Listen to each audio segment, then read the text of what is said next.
Hello दोस्तों, welcome back to the channel. इस video में मैं जेड डायनेस्टी नॉवेल का नेक्स्ट पार्ट एक्सप्लेन करने वाला हूँ। वीडियो के सीन्स और एक्सप्लेनेशन शायद पूरी तरह मैच ना करें, क्योंकि ये पूरी तरह से नॉवेल बेस्ड एक्सप्लेनेशन है। तो बस अपनी आंखों से ही नहीं, इमेजिनेशन से भी देखिए।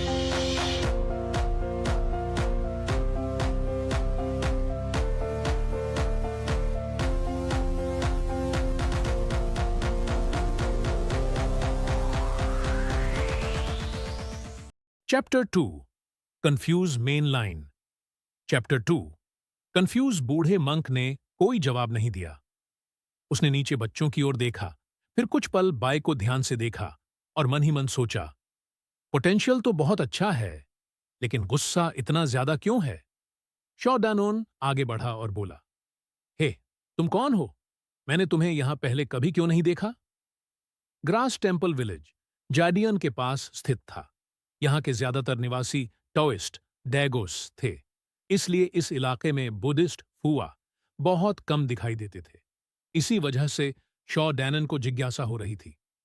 बूढ़े मंक ने मुस्कुराते हुए उसकी ओर देखा और कहा, यंग डोनर, तुम्हारी जान खतरे में थी। तुम्हें बस हार मान लेनी चाहिए थी।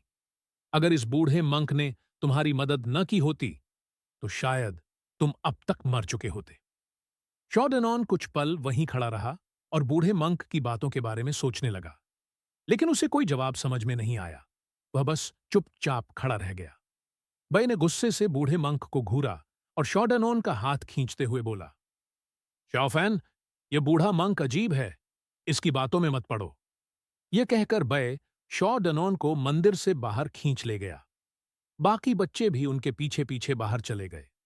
शॉ डैनन ने पीछे मुड़कर मंदिर की ओर देखा। आसमान धीरे धीरे अंधेरा हो रहा था, लेकिन वह अब भी मंदिर के अंदर खड़े उस बूढ़े मंक को देख पा रहा था, अकेला और शांत। हालांकि उसका चेहरा धुंधला होता जा रहा था।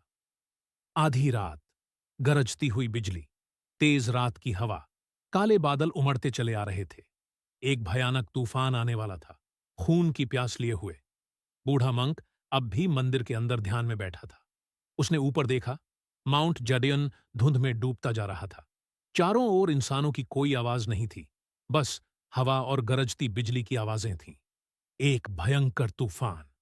जैसे ही बिजली चमकी, एक पल के लिए पूरा मंदिर रोशनी से भर गया। उसी पल बूढ़ा मंक दरवाजे पर खड़ा दिखाई दिया। वह आसमान की ओर देख रहा था और उसकी भौहें सिकुड़ गईं। गांव के पश्चिमी छोर पर काली गैस उभर आई। मंदिर में खड़ा बूढ़ा मंक उस गैस को ध्यान से देखने लगा। अचानक वह काली गैस घूमने लगी, बिल्कुल एक बवंडर की तरह, और तेजी से मंदिर की ओर बढ़ने लगी। उसकी गति बेहद तेज थी। उसी काली गैस के भीतर बूढ़े मंक ने बाई को देखा। बूढ़े मंक ने एक पल की भी देरी नहीं की। उसका दुबला पतला शरीर उछलकर सीधे काली गैस के भीतर चला गया। अंधेरे में कहीं से एक हैरान आवाज आई, हूं? कुछ ही पलों बाद काली गैस रुक गई और मंदिर के ऊपर मंडराने लगी। बूढ़ा मंक बय को गोद में उठाकर नीचे उतारा। उसके वस्त्र का एक हिस्सा फट चुका था। कमजोर रोशनी में बय की आंखें बंद थीं। उसकी सांसें स्थिर थीं। यह समझ पाना मुश्किल था कि वह सो रहा है या बेहोश हो चुका है।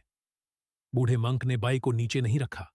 उसने ऊपर काली गैस की ओर देखा और शांत लेकिन कठोर स्वर में कहा, मिस्टर, आपकी शक्ति बेहद गहरी और भयानक है। फिर भी आप एक छोटे बच्चे पर हमला कर रहे हैं। आपको शर्म नहीं आती? अंधेरे के भीतर से एक आवाज आई, तुम कौन हो और मेरी योजना में दखल देने की हिम्मत कैसे हुई? बूढ़े मंक ने कोई जवाब नहीं दिया, बस शांत स्वर में बोला, यह जगह माउंट जेडियन के पास है। अगर जेडियन को पता चल गया कि आप यहां लोगों की हत्या कर रहे हैं, तो मुझे डर है सर, आपके लिए हालात बहुत मुश्किल हो जाएंगे। अंधेरे में मौजूद आदमी ने तिरस्कार भरी आवाज में जवाब दिया, जेडियन क्या है? उनके पास बस ज्यादा लोग हैं। तुम बूढ़े गंजे मंक, वह लड़का अभी मुझे सौंप दो। बूढ़े मंक ने हाथ जोड़कर कहा, अमिताभा, मंक करुणा में विश्वास रखते हैं। यह बूढ़ा मंक इस बच्चे को आपको नहीं देगा। अंधेरे से गुस्से भरी आवाज आई, बेवकूफ गंजे, तुम मरना चाहते हो? इतना कहते ही एक लाल रोशनी चमक उठी। इन एनर्जी और भटकती आत्माओं ने पल भर में पूरे मंदिर को भर दिया। Poison blood banner. बूढ़े मंक का चेहरा गुस्से से भर गया। पशु, तुम ऐसी बुरी वस्तु का अभ्यास कर रहे हो जो प्रकृति के विरुद्ध है और लोगों को नुकसान पहुंचाती है। मैं तुम्हें जाने नहीं दूंगा। अंधेरे से सिर्फ ठंडी और डरावनी हंसी सुनाई दी। अचानक आकाश लाल हो गया। हवा में खून की गंध फैल गई। 2 गज लंबा एक बैनर प्रकट हुआ। भूतों की चीखें तेज हो गईं और हड्डियां टूटने जैसी आवाजें गूंजने लगीं। गंजे, मर जाओ! काले धुएं में लिपटा आदमी चिल्लाया। बैनर पर एक भयानक चेहरा उभरा। 3 सींग, 4 आंखें, नुकीले दांत और लंबी फैंग। उस भूत की आंखें खुलीं। रोर! वह बैनर से बाहर निकल आया और सीधे बूढ़े मंक पर हमला करने दौड़ा। बूढ़ा मंक और भी क्रोधित हो गया। पॉइजन ब्लड बैनर जितना अधिक शक्तिशाली होता है, उसे उतने ही ज्यादा लोगों की हत्या की आवश्यकता होती है। इस बैनर की शक्ति देखकर साफ था कि कम से कम 300 लोगों के खून से इसे शक्ति दी गई थी। वह आदमी बेहद निर्दयी था। भूत तेजी से पास आता जा रहा था। बूढ़े मोक ने अब भी बैग को नीचे नहीं रखा। अपने बाएं हाथ से, जिसमें जेड प्रेयर बीड्स थीं, उसने हवा में एक गोलाकार चिन्ह बनाया। वहां लायन मार्क बना, उंगलियों से सुनहरी रोशनी चमकी और एक सुनहरा चक्र प्रकट हुआ, जिसने भूत को रोक लिया। तुम्हारे पास बस थोड़ा सा ही। वह ट्रिक शब्द पूरा भी नहीं बोल पाया था कि उसे महसूस हुआ जैसे उसके दाहिने हाथ को किसी ने काट लिया हो। उसका शरीर सुन्न हो गया। आंखों के सामने अंधेरा छा गया और सुनहरा चक्र गिरने ही वाला था। भूत के चेहरे का माथा 2 हिस्सों में फट गया। बीच से एक विशाल आंख निकली, जिसने सुनहरे चक्र को तोड़ दिया और जोर से मंक के सीने पर वार किया। बूढ़ा मंक पीछे की ओर जा गिरा। बाएं जमीन पर गिर पड़ा। मंक की पसलियां टूट गईं और वह इतनी जोर से दीवार से टकराया कि दीवार ढह गई। हा हा हा हा! आदमी पागलों की तरह हंसने लगा। बूढ़ा मंक किसी तरह खड़ा हुआ। उसके मुंह से खून बह निकला और उसका वस्त्र पूरी तरह लाल हो गया। झड़ धीरे धीरे उसके दिल की ओर बढ़ रहा था। उसने बाएं की ओर देखा। उसने देखा कि बाएं के कपड़ों के भीतर से एक रंग बिरंगी सेंटीपीड बाहर निकल रही थी। हथेली के आकार की 7 टेल्स वाली। हर टेल का रंग अलग था। देखने में बेहद सुंदर, लेकिन भीतर से अत्यंत भयावह। 7 टेल्स सेंटीपीड। बूढ़े मंक के मुंह से दर्द भरी कराह निकल पड़ी। काला धुआं उसके चेहरे के चारों ओर और घना हो गया। उसके मुंह से लगातार खून बह रहा था। ऐसा लग रहा था जैसे वह गिरने ही वाला है, लेकिन वह गिरना नहीं चाहता था। उसने ऊपर काली गैस की ओर देखा और कहा, तुमने उस बच्चे के भीतर यह दुर्लभ जहर छिपा दिया और इंतजार किया। अपनी असली शक्ति छुपाकर सही मौके की तलाश की ताकि मुझ पर हमला कर सको। तुम मेरी जान के पीछे हो, है ना? काली गैस के भीतर से आदमी ने ठंडी हंसी हंसते हुए कहा, हे, सही कहा। मैं तुम्हारे ही पीछे हूं, पुजी गंजे। अगर मैंने ऐसा न किया होता तो तुम्हारी स्काई सॉन्ग स्किल्स का सामना करना आसान नहीं था। अब जल्दी से मुझे सिनिस्टर ऑर्ब दे दो। बदले में मैं तुम्हें 7 टेल्स सेंटीपीड का एंटीडोट दे दूंगा ताकि तुम जिंदा रह सको। पुजी हल्के से मुस्कुराया और बोला, अफसोस कि मेरे नाम में जी है और मैं पॉइजन ब्लड बैनर जैसे पापी अभ्यास को सहन नहीं कर सकता। इसलिए मैं तुम्हें सिनिस्टर ऑर्ब कभी नहीं दे सकता। उसका चेहरा गंभीर हो गया। अगर तुम मुझसे इस दुनिया की सबसे बुरी चीज मांग रहे हो तो यह ख्याल भी अपने मन से निकाल दो। अंधेरे में खड़ा आदमी गुस्से से पागल हो गया। तो अपने बुधा से जाकर मिलो। भूत फिर से प्रकट हुआ। वह घूमता हुआ तेजी से पूजी की ओर उड़ पड़ा। पूजी जोर से गरजा। बिना किसी हवा के उसका कसौक बेकाबू होकर फड़फड़ाने लगा। उसका शरीर पहले से बड़ा दिखाई देने लगा। उसके बाएं हाथ में जबरदस्त शक्ति भर गई। जेड प्रेयर बीड्स की माला टूट गई। जेड की रोशनी चमकी और मोती पुजी के सामने उड़ने लगे। केवल एक बैंगनी ऑर्ब सीधा जमीन की ओर गिरा। पुजी ने हाथ घुमाया और गिरते हुए ऑर्ब को पकड़ लिया। उसके दोनों हाथ वास मार्क में बदल गए। उसका पूरा शरीर सुनहरी रोशनी से चमक उठा और उसके मुंह से गूंजती हुई आवाज निकली, यान मा ने बा मी माओ। 6 वर्ड्स इनकैंटेशन। जैसे ही पूजी ने माओ कहा, सभी जेड बीड्स चमक उठे। भूत करीब आ गया, लेकिन आगे नहीं बढ़ पाया। वह हवा में ही जड़ हो गया। हालांकि उसने उसे रोक लिया था, फिर भी पूजी का शरीर कांप उठा और वह थोड़ा पीछे हट गया। सेवन टेल्स सेंटिपीड सबसे भयानक झर था।